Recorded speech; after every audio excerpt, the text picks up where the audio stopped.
Hello, welcome to my nature diaries. Today I'm going to be sharing with you 9 simple beginner-friendly tips to get your nature journal or art journal started. I'll be using some different materials as you can see, and we will make something that's so interesting and creative whether you feel like you can draw or not. So let's get started with the first tip. And tip number 1 is start simple. Starting simple means looking at your layout page in sections or parts. And tip number 2 is to keep the subject simple. So going along with that first tip, what we're trying to do is work on simplifying everything, including the sketch. It could be a very simple line drawing. Draw the most simplistic plant shapes or flower shapes, whatever it is that you're drawing in your journal to start out with. As our art skills improve, of course, we can add more complicated drawings and paintings. In the meantime, though, it's okay to stick with things that are just a little bit more simplistic. Tip number 3, choose one subject as your focal point. This design layout is especially great for beginners because of the fact that you're only having to focus just on one subject. I love this tip for drawing outdoors, but even in studio, it's just so nice to not have to focus on multiple things. I can just work on this one particular plant or flower. Another option you can do is to draw multiples of the same plant or flower or whatever your subject is. This is a great way to practice, and of course try it in pencil first before you ink for more confidence as well. Tip number 4 is to fill the page with your subject. First of all, drawing large helps the drawing itself to breathe. We have plenty of space to be able to get all those details in. Another advantage to drawing large is that it really takes up so much real estate on your layout page. For me, filling that in and making it large is a way to be able to not stress about the rest of the composition or the design. This is a great layout design if you're in a hurry or you just want to be able to create something on the go. Tip number 5, simple doesn't mean boring. Even though this plant itself is very simple, I want to add some background, colors, and some texture just to make this feel a little bit more creative. Even if you don't feel like you have watercolor skills or you're just learning, this is a great opportunity to experiment and just try some different things with your drawing. As long as you're using good watercolor paper, you should be able to lift off the color from the page if it's something that you decide that you don't like. If you're more of a minimalist, you might want to skip this particular step. However, if I'm working on watercolor paper, I love the idea of being able to add texture, interest, movement, to kind of show the backgrounds of where some of these plants are growing. Usually I progress with these types of backgrounds, and I'll start with one design and think, oh, okay, that's finished. And then later on, especially if I work on the other page, I'll add to it, maybe adding a few different colors, but just change it up a little bit to make sure that it all works together. A couple tips for the watercolor painting part of this is to, again, add in light layers. Put some washes down, see how it dries, and then you can add more as you go. We can always, of course, add darker colors and layers, but it's really important to start light so we feel like we have time to be able to make decisions on where we want or what we want to paint next. This is a great way to explore what watercolors can do, especially in your art journal or nature journal. You may not love every single thing that you create, but at least you're creating and you're learning and you're trying out something that is different. I don't usually love every single layout that I make, but I love the fact that I'm still doing it and trying something that might be unique, at least to me. Here I'm knocking back the saturation of this paint with a clean brush and just a little bit of water to blend out some of those bright edges. Number 6, use a newspaper or magazine type of heading. Another way to explain it is to kind of use one of those vintage newsletter styles for your layout. I think this can be a lot of fun, and again, it can take some of the mystery out of the design. I'm hand lettering the names of these plants as if they were a headline or maybe a product. The idea is that you're just trying to create something that feels a little bit more interesting and fun and breaks up all that white space. Because I was using very simple elements to do this, a ruler, a few stamps, and a stamp pad, I'm able to do this outdoors when I am journaling as well. The idea behind this is to find shortcuts, as many as possible, to create something that has a really pretty design or pleasing design without having to stress over how you're going to make it look good. If you are an absolute beginner, this is a perfect way to just make a whole sketchbook by using the same kind of template.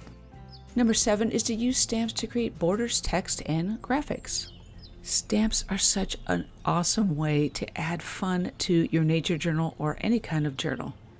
I have found them at thrift stores, at our dollar stores we have in the US, and of course our art stores as well. And a lot of times they are very, very inexpensive.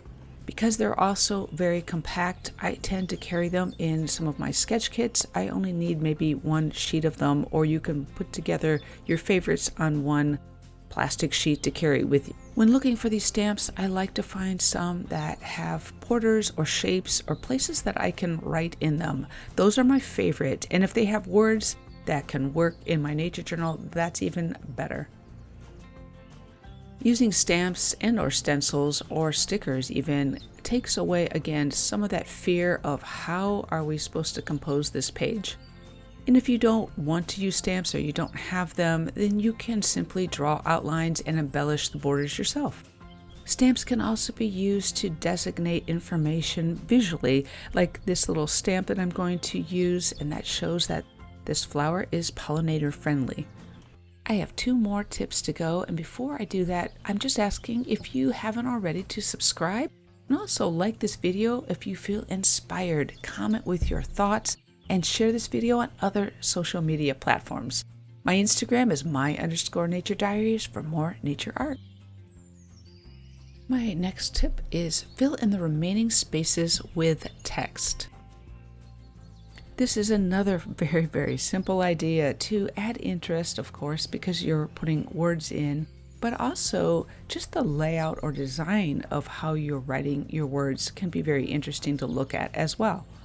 As a nature journaler, I love to add writing to these layouts, but if you don't want to nature journal, you can add, if you don't want to add facts like I do, you can add quotes to your paintings, you could add poetry, and you could also just write down your thoughts and make it more of a diary.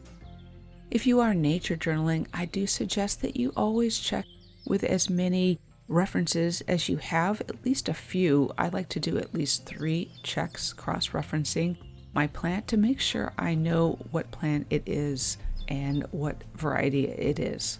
I always suggest using local nature guides if you can find them. These books were used and they work great for just cross-referencing what I find when I'm out and about journaling. If you've painted an area that's pretty dark and it feels like your ink isn't going to show up, you can use like an Uniball white gel pen that I have here. I have that also listed in the description to write in some more information. I also recommend a Posca paint pen in white with an extra fine tip. You just want to practice to make sure you can write with that. But this is another fun way to add interest to your journal by using different color inks, as long as you're not going crazy with all the colors and elements, unless that's your style. You will definitely want to try to write larger when using these pens because even the fine tips are large, but I love the way that looks anyway. Number 9, add dimension to your journal. If you have been following me for a while, you'll know that this is my portable flower or plant press, and I carry this in a backpack, and that way I can have access to it at any time I find a specimen that I want to take home. You've probably seen other videos where I have added these to my layouts, and I have to tell you, it's really a great beginner tip. If you are not feeling very comfortable with your drawing skills, or you just don't want to put them in a sketchbook yet, this is a great idea. You can actually fill up a nature journal with only dried flowers. So you could collect 3 or 4 of these, that like I have this one, and instead of just adding one to your journal or layout, you could add all of them. Otherwise, I think it's another great way to make your journal interactive, which is something that I love to do. I first like to glue in the dried flower or plant to my journal, and I'm using an extra strong glue for that. I have seen people use washi tape and then just tape in a dried flower into a journal, and you of course can do this if you want, but if you're looking for longevity, I highly suggest that you glue it in first. You could always add a washi tape just to make it more creative or interesting looking if you want. I have different examples in my videos of using dried flowers in layouts, so feel free to check those out. I'll also try to remember to link those in the description as well. I just use this product, Mod Podge, to actually just cover the dried flower, and I'm using a craft brush, and I'm just going to show it to you in real time so you can see how I am applying the Mod Podge. And I'm also getting my paintbrush wet just so I can thin that out a little bit. The reason I like to add so many coats is so that I can touch it when it's all cured and ready to be touched. This will affect the look of it a little bit. However, I feel like the idea of being able to have a tactile item in my nature journal is a great trade-off for any changes in the dried flower. Of course, that's entirely up to you and what you like, but just remember that the less coats you use, the more fragile your dried flower will be. Whether you are a beginner just starting out or you've been nature journaling for a long time, adding dried specimens is just a wonderful way to add interest again to any kind of journal or nature journal that you might have. I feel like it's important to remember that simplicity is key when it comes to starting out or beginning anything that we are learning to do. The most important thing is to start a journal, especially if you want to nature journal. Just get started, because you're going to love watching how you've progressed, especially from your first one. Let me know what your thoughts are if you are nature journaling, or what is holding you back, if anything, because I would love to hear and encourage you to get started on your own. Also, remember that you are super amazing and creative. Until next time, take care. Bye.